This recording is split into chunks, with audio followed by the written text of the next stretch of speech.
আরো বেশি হবো। জেলার সব মানুষের তরিকতের আহলে বাইতের কথা বলে, তরিকতের কথা বলে সমগ্র জেলখানার মানুষকে হেদায়েত বাণী শুনে তাদেরকে তরিকতের রাস্তায় আনবো ইনশাল্লাহ। কাজেই ভয়ের কোনো কারণ নাই। এখন যেতে চাই, তখন একটু সমস্যাই ছিল। আমি ভাই সাহেবকে বলছিলাম যে চাকরি যখন সরকারি করি ওই জায়গায় সমস্যা আছে, তাহলে ওই বংশের অধিকারী হতে পারলে আমি নিজে ব্যক্তিগত কিতাব হয়ে যাব। আপনি যদি মনে করেন কিতাব মানে বই, তাহলে রসুল কি এই যে পোলাফানে পড়তেছে এই কথা বলতেছে? আরে অর্থ তো আমাদের কত, কাফ কাফ তে বে। কাফ মানে মহাশক্তি, তে মানে বিস্তার, বে মানে শহীদ। যারা মহাশক্তির সঙ্গে সংযুক্ত রয়েছে, যারা মহাশক্তিকে ভালোবেসেছে, প্রত্যেকেই কিতাব হয়ে গেছে। ওই কিতাবের কথা বলছে, কোনো সন্দেহ নাই তারাই কিতাব। যারা এই নীতিতে আসছে, এই কিতাবের অধিকারী হয়ে গেলেই একজন ব্যক্তি আলে মোহাম্মদে পরিণত হয়। সেই যারা আলে মোহাম্মদে পরিণত হয় এই তুলা মিয়া ওদের দলের একজন। এবং শেষ এটা হলো মুমিন। সূরা মুমিনুনের 1 নম্বর আয়াতে বলেছেন কাদ আফলাহাল মুমিনুন, নিশ্চয়ই তোমাদের ভিতরে যারা মুমিন হয়েছে তাদেরকে আমি মুক্তিদান করেছি। হবে না, করেছি, এই ইন্তি করে ফেলছে এখানেই। কাজেই এখন আপনাকে আমাকে চিন্তা ভাবনা করতে হবে এই বিষয়গুলির মধ্যে আমি আপনি কোন দলে আছি। না ভাই সাহেব কি বলেন? এটা আমাদের গবেষণা, আমাদের এত কিছু বলার উদ্দেশ্য আছে। তো আপনি কোন দলে, আপনি কি, আপনি বলেন আপনি বলেন দাঁড়াই থেকে আমি আমানো, না হয় আপনি বলেন আমি মুত্তাকিন, তাহলে এই সংজ্ঞা আপনি নিজে বুঝতে পারবেন। আমরা তো এই যে আমাদেরকে যেমন বলেন সুবহান আল্লাহ, এটা আমরা বলতে পারতেছি না। এত বড়টা আমি মিথ্যা কথা বলতে পারবো না। তো বলেন সুবহান আল্লাহ। আরে আল্লাহ 99টা নাম আছে গুণবাচক, না ভাই সাহেব? আল্লাহর গুণবাচক 99। আল্লাহ রহমান, আল্লাহ রহিম, আল্লাহ সাত্তার, আল্লাহ গাফফার, আল্লাহ নাফি, আল্লাহ নুরু, হাদি, বাদি, এগুলো হলো আল্লাহর গুণবাচক নাম। ওইরকম একটা নাম হইল সুবহান। সুবহান সুবহান আল্লাহ আমরা বলেন সুবহান আল্লাহ। আমাদেরকে বলা হইল 10 গুণ সোয়াব। আমরা বলে ফেলালাম মাশাআল্লাহ সুবহান আল্লাহ। কিন্তু অর্থটা কি? সুবহান শব্দের অর্থ সাঁতার কাটা। যারা বিষয়ের সঙ্গে সাঁতার কাটতেছি আমরা, আমাদের বিষয় কি জানেন? বিষয় হইল এখান থেকে কিভাবে যাবো, আগামীকাল কি কি করবো, কোথায় কোথায় প্রোগ্রাম আছে, সংসারে কি কি কাজকর্ম আছে না, এই সবই বিষয়। এই বিষয়ের সঙ্গে যারা পরিণত হয়ে আছে তারা প্রত্যেকেই সুবহান, তারা বিষয়ের সঙ্গে চলমান আছি। কিন্তু যারা বিষয় বাতিল করে দিল তারা আল্লাহতে পরিণত হয়ে গেল। এখন সে বলবো আমি সুবহান আল্লাহ, আমি আল্লাহর জাতের সঙ্গে আমার জাত হয়ে গেছে, মিলে গেছে।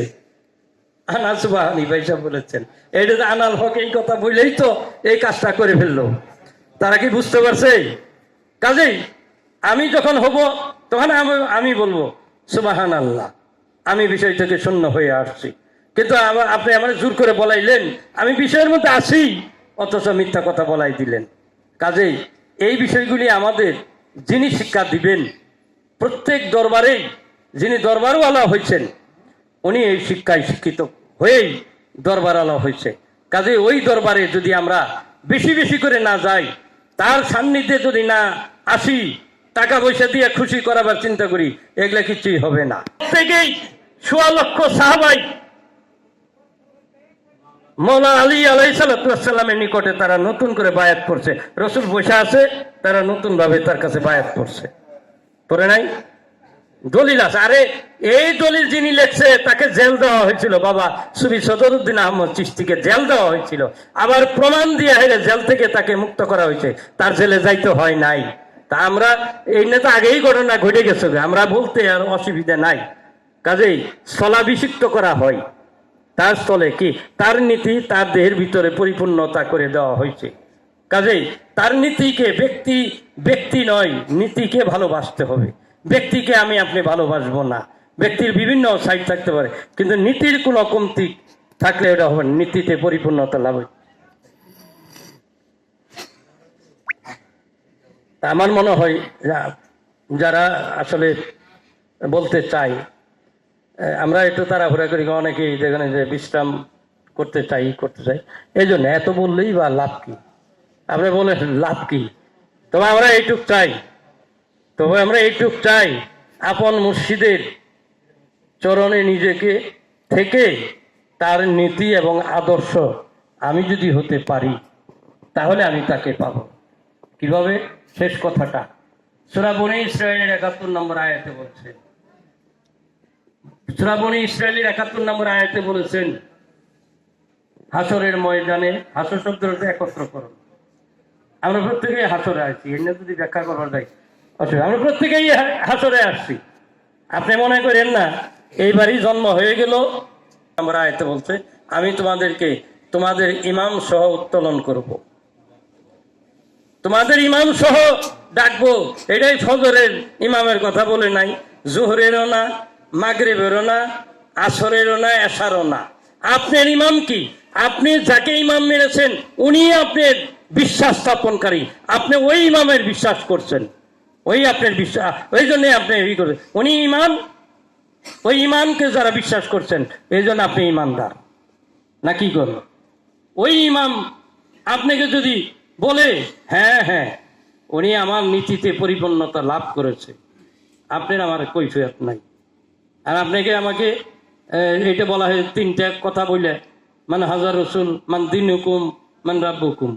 যদি মানুষকে জীবিত করায় এই তিনটা প্রশ্ন করা হইতো, মানুষ বাসটা সূর্য সাইডে ভেঙে ফেলাইতো। এইরকম জোর মানুষ না, এটা হাসির কথা বললাম নাকি? আছে না? কয় মুন মাটি দেওয়া হয়, কয় মুন মাটি দিছে, সব চাইডে ভেঙে ফেলাইতো না। এই দেহ সমাপ্তি ঘটে তখনই, কিন্তু এই আত্মা কখনো সমাপ্তি ঘটে না। যতক্ষণ পর্যন্ত সে মুক্তির দেশে না যাবে ততক্ষণ পর্যন্ত না। দুনিয়াতে আমি একজনকে চর মারিয়ে গেলাম গা, আমি একজনের কাছে জোর করে ৫% জমি নিয়ে গেলাম গা, মরে গেলাম গা, আর আমার ইমাম সাপোর্ট করবো, কোনোদিনই ভাইবেন না। ওই ৫% জমি আপনাকে আবার আইসে আপনাকে দিয়ে পরিশোধ হতে হবে, ওই চর আপনাকে খাইয়া আবার পরিশোধ হতে হবে। এইরকম ভাবে প্রতিটা কর্ম যা যা আমি আপনি করছি সবকিছুই যখন ফেরত দেওয়া লাগবো, কোরআনের সেই দৃষ্টিতে আমরা কোনো অন্যায় কারোর সঙ্গে করব না, আমাদের কোনো কৈফিয়ত নাই। এই শিক্ষা এই দরবার ভিত্তিক ছাড়া কোথাও হবে না, হয় না। কারণ আপনাকে ১০০ টাকা সোয়াব দেওয়া যাবে না। আপনি কিসের সোয়াবের অধিকারী হয়েছেন? আমি কিসের সোয়াব? আমি তো মনে করি একটা সোয়াবের অধিকারী আমি হই নাই, একটুও না। আর তার উন্নতি আমার কি হয়েছে? এখনো দুনিয়ার লোভ লালস আমার আছে, এখনো দুনিয়াতে আমি অনেক কিছু করি, তাহলে আমি সোয়াব পাই গেলাম গা। এই সপ্ত ইন্দ্রিয় পরিশুদ্ধ যারা করছে তাদের পা থেকে মাথা পর্যন্ত সমগ্র দেহই তার সোয়াব হয়ে গেছে গা। সমগ্র দেহের যেখানে